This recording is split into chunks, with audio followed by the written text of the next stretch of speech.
I mean, always aiming for gold. I think that's every athlete's desire. But yeah, I think that doesn't come unless I stay healthy. So I think that's number one on my list, really, truly, is staying healthy. What she And then, of said, course, you all already know that. Each and every athlete wants the gold, but health is as important, whether it be physical or mental. For Sydney, even if she's among the top names in track and field, her focus remains the same. and then, of course, trying to be the best that I can be, trying to improve upon myself and, go for gold if it comes, God willing. That's amazing. If not, I just want to continue to be the best I can be and represent Team USA. This year, when athletes say they want gold, it's pretty obvious where they want to get it: at the Summer Olympics in Paris. Sydney McLaughlin is no exception, although she already won 2 gold medals in the only Olympics she has competed in. She finished in the top spot in the 400-meter hurdles and 4x400-meter relay at the delayed 2020 Tokyo Olympics. At this year's Summer Olympics, she aims to snatch up the gold in her specialty event. Yes, that's right. She intends to defend her title in the 400-meter hurdles at the Paris Olympics and was scratched from the 200 and 400-meter flat races that she had originally signed up for. Just so you know, the world record holder had initially been entered in all 3 races for the US Olympic trials, but as of a few days ago, she was listed as a scratch in the 200 and 400. The Olympian confirmed that she will narrow her Olympic focus to what she called her first love at a recent media gathering in Los Angeles to roll out Michael Johnson's new track league. Oh, about that, retired American sprinter Michael Johnson, who won 4 Olympic gold medals and 8 World Championships gold medals, officially launched his new track venture, Grand Slam Track. Team USA great has secured more than $30 million in financial commitments from investors and strategic partners to launch the league, which is scheduled to start in 2025. Notably, Sydney is a marquee first commitment for Johnson ahead of her participation in this summer's games. For her part, Sydney is delighted with this development. "I'm honored to be one of the first racers in Grand Slam track," she said. She explained that the retired sprinter's vision is clear and that he's exactly the leader this sport needs to break new ground. "I am thrilled to be a part of this league and look forward to everything we have coming in the future," she added, further stating that the league is the step forward that the track needs to take it to another level. The meetings will feature track races only, divided into categories of short sprints, long sprints, high hurdles, low hurdles, middle distance, and long distance. Of course, there will be men's and women's races in each category. According to Johnson, the new track league will see the best of the best compete against each other at 4 elite meetings every year from 2025. It is set to debut in April of 2025, with 2 3-day meetings in the United States and 2 international stops, with prize money of around $3 million on offer at each meeting. A total of $12.6 million USD in prize money will be up for grabs across the 4 events, in addition to base pay and appearance fees. The athlete with the best combined results from the 2 events in which they are taking part will receive $100,000 USD, and the second-placed finisher $50,000 USD, with the 8th-placed finisher taking home $10,000.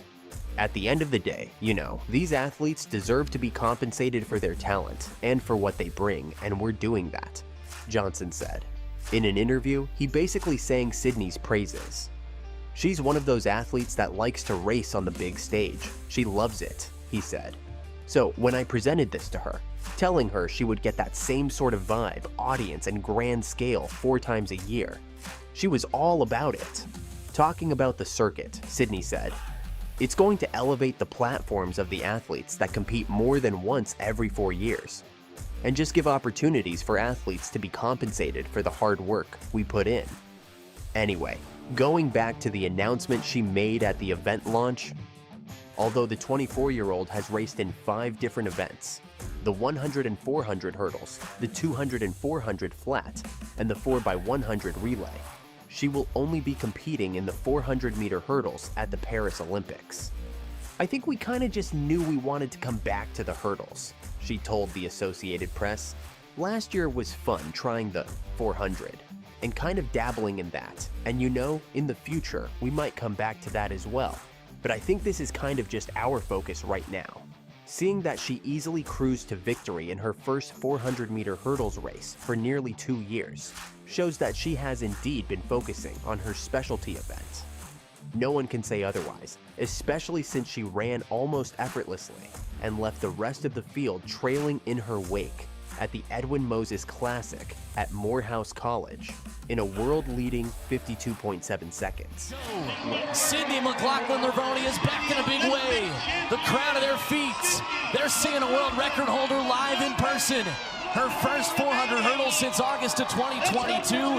It's going to be quick. The world record holder is here. Well, it was a world lead time until Femke Bol ran 52.49 in Roma. But then again, when Sydney ran a world lead in May, it was her first 400-meter hurdles race after more than a year. So it's probably safe to say that she is indeed shaping up to defend her title in Paris. She did, however, compete in another 400-meter flat at a windy USATF New York City Grand Prix. There, she ran the third fastest 400-meter in American history as she continued to prepare for the Olympic trials. She won in 48.75 seconds, which is notably 5/100ths off Sonia Richards-Ross's American record from 2006. Mind you, McLaughlin-Levrone also ran 48.74 last July. After the race, she admitted that she hoped to break the American record. "Just wanted to get out there, get a race under me," she told Lewis Johnson on NBC Sports. The wind was a little interesting on the backstretch, but I'm happy with the time.